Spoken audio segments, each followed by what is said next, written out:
Bonjour à tous et bienvenue sur CryptoPaca. Aujourd'hui, on va faire une vidéo de méthodologie sur pourquoi je pense que ce cycle est différent des autres et qu'est-ce qu'il va falloir en attendre pour les quelques prochains mois. Pour expliquer ça, j'ai fait un graphique basique qui est le graphique économique par excellence, la base de la microéconomie et de la macroéconomie, qui est le graphique de l'offre et de la demande avec une offre et une demande qui se rencontrent à un prix et une quantité d'équilibre en fonction justement l'utilité du consommateur et puis de l'utilité du producteur à produire. L'utilité du consommateur à consommer et celle du producteur à produire. Assez rapidement, et pour donner un exemple vraiment concret, je vais prendre l'exemple du pétrole pendant le confinement. Le pétrole pendant le confinement, en fait, la demande, tout d'un coup, à cause du confinement, s'est mise à diminuer. Donc, en fait, on a eu ici un départ de la demande qui a fait que le prix du pétrole a diminué naturellement. À partir de là, les pays de l'OPEP et la Russie, etc., se sont appelés.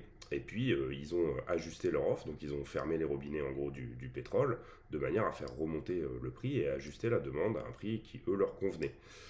À partir de là, la demande est revenue, avec la reprise économique, mais l'offre ne s'est pas ajustée. Donc on est arrivé à une quantité, à un prix en tout cas beaucoup plus important que ce qu'il devrait être dans un marché normal. Le temps que la demande se réajuste ici et revienne à un taux normal, et qu'on retrouve le prix d'équilibre qu'on avait avant, qui était celui correct de marché. C'est la même chose pour le bois, les produits de première nécessité, les semi-conducteurs, enfin voilà, toutes ces choses-là qui en fait aujourd'hui sont en surprix, hein, voilà, quoi, qui sont sur. Voilà. Pour moi, ce qui s'est passé sur Bitcoin, c'est qu'en fait, on a sorti, donc c'est l'effet inverse, c'est un choc, au lieu d'un choc de demande, c'est un choc de l'offre en premier, c'est qu'on a sorti beaucoup de Bitcoin en fait des exchanges, et que du coup, on a fait augmenter le prix là sur le début de cette année jusqu'à un certain niveau. Et puis ensuite, la demande étant un peu plus éduquée et professionnelle maintenant que ce qu'elle a pu être avant en 2017, etc., où c'était plutôt des retail investors ou des early adopters, voilà. La demande étant plus éduquée, elle ne voulait pas de Bitcoin à 55 000, 60, 70 000 dollars. Donc en fait, la demande s'est ajustée. Et on est redescendu cet été à un prix autour de 30-40 000. Voilà, ça c'est ce qui s'est passé en gros. À partir de là, il y a juste deux solutions, qui est soit il y a une demande irraisonnée qui arrive sur le marché, donc de l'argent frais, hein, en fait, une FOMO, quoi, une demande complètement irraisonnée, et on relance ce marché par la demande, soit on relance ce marché par l'offre, c'est-à-dire que on ramène des BTC sur les échanges, et ce faisant, on fait baisser le prix. Et à partir de là, c'est la demande qui vient créer, pardon, cette demande irraisonnée et la FOMO qui va donner la parabole qu'on attend tous pour monter beaucoup plus haut au niveau du prix. Euh, à ça, ce que je veux ajouter, c'est que, en fait, et ça, je vais vous le montrer avec un indicateur très simple. Donc, on va passer en daily. Voilà. Ça va être relativement simple, tac. En fait, ça, c'est l'indicateur du bas, c'est la corrélation entre Bitcoin et le marché boursier américain, les 500 plus grosses capitalisations, le S&P 500. On voit que ici, sur tous les débuts du Bitcoin, on a énormément de décorrélations, qui sont les points rouges en bas, des moments où c'est pas du tout corrélé, c'est-à-dire où le Bitcoin fait sa vie et le marché américain fait la sienne. Ils sont pas du tout corrélés. À partir de mars 2020, on se rend compte que ces deux marchés-là marchent beaucoup plus main dans la main, c'est-à-dire qu'on a juste deux pics rouges ici, mais ça fait 2 ans en gros que Bitcoin se, se comporte un peu comme une action, et comme une action américaine en l'occurrence. Donc c'est pour ça que moi j'accorde beaucoup d'importance à lire le Wall Street Journal, voilà, à tous les effets d'annonces fondamentaux sur les taux d'intérêt, sur Evergrande, sur voilà, tout ce qui peut être néfaste au marché boursier américain, puisque en ce moment il y a une très grande corrélation entre les deux. Donc il y a une financialisation du Bitcoin qui est manifeste et qui va probablement soit de plus en plus se manifester, soit en tout cas être reprise à l'inverse par d'autres cas d'usage du Bitcoin. Quels sont les cas d'usage du Bitcoin? C'est un petit peu plus ceux d'une valeur refuge, donc de l'or et comment dire, de biens qui ont une quantité finie et qui sont très rares. et dans lesquels du coup, là en fait Bitcoin se comporte comme une technologie, c'est plus une action américaine basée sur la technologie, et Bitcoin a un cas d'usage qui est totalement différent et qui est quand même celui de se hedger contre l'inflation, et comme il y a 21 millions de Bitcoin, c'est dans le code, c'est mathématique, à ce moment-là le Bitcoin a vraiment un cas d'usage fort en cas de forte inflation. Donc c'est pour ça que moi, à court terme, je suis assez bearish sur Bitcoin. Je pense qu'on rentre dans une correction où on va probablement faire quelque chose comme ça, c'est-à-dire revenir aux 30 000. En tout cas, ça me paraît être cohérent, ça paraît être quelque chose qui est totalement possible. Euh, Sauf si on a des très bonnes news sur l'inflation, c'est-à-dire que là, par exemple, si pour prendre un exemple concret, même si ça reste une vidéo de méthodologie, mais je crois que c'est après-demain, la Banque Centrale Européenne et la Fed se rencontrent pour savoir s'ils vont réaugmenter les taux. Ça, c'est quelque chose de très bearish pour le S&P 500, donc le marché américain. Euh, et c'est aussi quelque chose de très bearish pour le Bitcoin, puisqu'on va se battre contre l'inflation, qui est son cas d'usage principal. Donc pour moi, c'est pour ça que là en ce moment, Bitcoin accuse une chute assez impressionnante. À chaque fois qu'on a des chiffres de l'inflation qui sortent, il nous fait des belles bougies vertes. Et puis à chaque fois qu'on a des annonces comme quoi la Banque centrale va augmenter ses taux, et ben là il nous fait des bougies rouges, puisque c'est assez mauvais pour le marché financier dans sa globalité. Néanmoins, à long terme, Bitcoin a forcément un cas d'usage. Si jamais cette inflation-là qui est en train de se créer, elle n'est pas transitoire, mais elle est réelle, et elle est rampante, et elle est là pour plusieurs années, Bitcoin rentrera dans son cas d'usage principal, qui est plus de se comporter comme de l'or, en fait. Donc, une fois que Bitcoin aura atteint une sorte de stabilité et son graphique nominal, on va dire, de l'offre et de la demande, et ben là, à ce moment-là, on sera sur quelque chose de beaucoup plus stable et de beaucoup plus avec un nombre fini de 21 millions. C'est dans le code, comme l'or. Voilà, c'est quelque chose qui va nécessairement arriver à un moment, puisque c'est ce pourquoi Bitcoin a été créé. À un moment donné, il faut aussi se dire que une pandémie mondiale et l'impression à outrance de monnaie par les banques centrales, c'est exactement ce pourquoi Bitcoin a été créé. Donc c'est pour ça que moi, à court terme, on va dire, je suis bearish sur Bitcoin, parce que je pense que là, il n'y a pas de nouvelles demandes, il n'y a pas grand-chose qui se passe. Donc je ne vois pas Bitcoin retrouver des nouveaux sommets là rapidement, en tout cas. Enfin, quand je dis rapidement, c'est sous 3 mois. Mais sur le cas d'usage à long terme, c'est-à-dire à horizon un an et demi, euh, euh, si ce que je pense va se produire, c'est-à-dire que l'inflation est quelque chose de sous-jacent, et que la rehausse des taux par les banques centrales et toutes ces choses-là n'arriveront pas à tuer l'inflation, et que de toute façon les banques centrales ne peuvent pas rehausser leurs taux aussi rapidement qu'elles le voudraient pour tuer cette inflation qui est là de 5% en Europe soi-disant, et 7%, 7-8% sur le continent américain. À partir de ce moment-là, Bitcoin sera exactement là, ce pourquoi il a été créé, et il sera totalement dans son cas d'usage. Et il devrait théoriquement se décorréler des marchés. Quand je reviens aussi, et je pense que ça sera ma dernière intervention sur cette petite vidéo qui est vraiment une parenthèse, quand je reviens sur les mouvements de prix du Bitcoin, et je reviens sur cette corrélation qui est vraiment importante avec le marché boursier américain sur ce cycle, du coup, en fait, qu'est-ce qu'on voit? On voit que c'est les bitcoins qui sont sur les exchanges et qui sont actuellement échangés sont justement ceux du marché américain. Ce sont ceux des gens qui sont plutôt dans la spéculation et qui sont pas dans ils s'en fichent de holder du bitcoin à la mort, ou ils s'en fichent d'en posséder un certain nombre. Ce qu'ils veulent, c'est faire un résultat.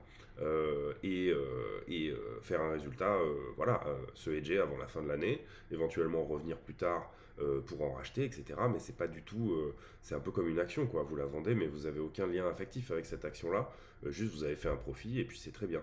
Donc du coup, les bitcoins qui pour moi sont actuellement sur les exchanges sont des bitcoins vraiment spéculatifs, et en fait sur des gens qui sont en train de spéculer depuis mars dessus. Mais qui ne sont pas du tout des bitcoins, comment dire, plus d'investisseurs. Il y en a assez peu qui sont aujourd'hui mis à la vente comme investissement. Ça a été un petit peu le cas cet été, là, en juillet, sur lequel ça a quand même pas mal distribué ici sur ce premier top. On le voit sur les données on-chain, hein. Mais globalement, il y a une réaccumulation ici, mais qui s'est faite aussi par ces personnes qui sont dans le fait d'utiliser Bitcoin comme un actif financier de court terme. Donc l'idée, voilà, c'est pour ça que moi, à court terme, je suis relativement bear sur Bitcoin, c'est-à-dire je pense qu'on pourrait potentiellement faire une flat comme ça, et voilà, revenir aux 30 000 là dans un avenir proche, parce qu'il n'y a pas de demande fraîche, il n'y a pas de demande nouvelle, et qu'il faudra bien que les gens, à un moment donné, achètent à un certain prix. Et là, en l'occurrence, ça sera pour moi potentiellement 30 000 la barre, et peut-être même 20, hein. Vous voyez, ici on a du volume, on peut traverser jusqu'au 20. C'est pas un problème, ça veut pas dire que le bull market est fini, parce que pour moi, pour le coup, on va rentrer vraiment dans un cycle qui est différent et qui est un super cycle dans lequel Bitcoin va trouver sa fonction. Et l'adoption, elle aura lieu aussi à ce moment-là. Elle aura lieu quand on se rendra compte enfin que, en fait, les hausses là, du SP500, si jamais ça on le corrige de l'inflation de cette année, en fait, le SP500 n'a pas monté. Il est flat. Tout ça, c'est du dollar qui baisse. C'est pas les actions qui montent réellement. En fait, c'est de l'impression monétaire. Pareil pour, je sais pas si vous avez vu les prix de l'immobilier en ce moment, etc. Mais c'est pareil, c'est pas les assets immobiliers qui augmentent, c'est tout simplement l'euro qui diminue. Donc en fait, l'idée là-dedans, c'est qu'à un moment donné, il faudra bien qu'une partie de votre portefeuille puisse être hedgée sur l'inflation et puisse surperformer l'inflation. Puisque même les actions aujourd'hui les plus risquées, enfin les actions dans leur partie la moins monétaire, je veux dire pas obligataire, etc., mais vraiment investir dans des actions, ce qui est relativement risqué, vous permet à peine de battre l'inflation qui est de 7%. Donc voilà, l'idée c'est ça, c'est qu'il faut comprendre que effectivement à court terme, Bitcoin est pas forcément sous ses meilleurs auspices là tout de suite, mais par contre, dans les 3 ou 4 prochaines années, il va trouver vraiment son rythme de croisière et son cas d'usage, ce pourquoi il a été créé à la base en fait. Et dans l'adoption d'une nouvelle technologie, c'est une phase hyper importante. Là, il y a déjà un effet de réseau sur Bitcoin, il y a des gens qui en ont, on peut se les échanger, etc. C'est vraiment quelque chose, les gens l'adoptent à un taux qui est faramineux. Je crois que le taux d'adoption, il est 2 fois plus rapide que Internet. Concernant le prix, il va falloir un nouveau catalyseur. Et pour moi, ce nouveau catalyseur, c'est l'inflation rampante qui arrive et qui, pendant les 3 ou 4 prochaines années, va être relativement démentielle en ce qui nous concerne. Parce que je ne crois pas que la réhausse des taux puisse se faire trop rapidement déjà, parce que sinon c'est annuler une reprise en fait. En fait, c'est juste on a augmenté la dette pour rien. Donc les banques centrales ne peuvent pas, on verra mercredi ce qu'ils vont faire, mais ne peuvent pas réaugmenter les taux trop rapidement. Et puis la deuxième raison, c'est que à un moment donné, il va falloir trouver un nouveau dénominateur qui permette aux gens d'échanger tout en ayant confiance dans la valeur de leur monnaie. Et ça, Bitcoin peut l'apporter. Il peut l'apporter, je veux dire, je peux pas vous envoyer de l'or comme ça en 30 secondes sur votre téléphone, et alors que vous ne savez pas si comment dire, le dollar aura pas pris moins 50% demain. Et ça, on l'a toujours vu comment dire, dans les systèmes financiers. C'est qu'en temps de crise et quand les monnaies n'ont plus de valeur, les gens se rabattent sur soit une autre monnaie étalon, comme le dollar par exemple dans les pays où c'est très compliqué, par exemple en Amérique du Sud ou ces choses-là.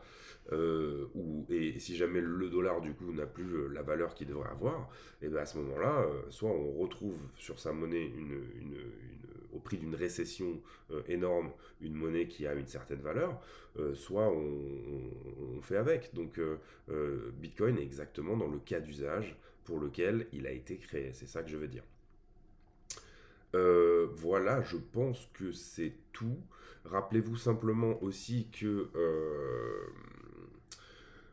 on est sur un asset où l'idée c'est pas de devenir millionnaire tout de suite, etc. Et c'est vraiment quelque chose qui prend, si vous êtes investisseur en tout cas, qui se fait beaucoup plus sur le long terme.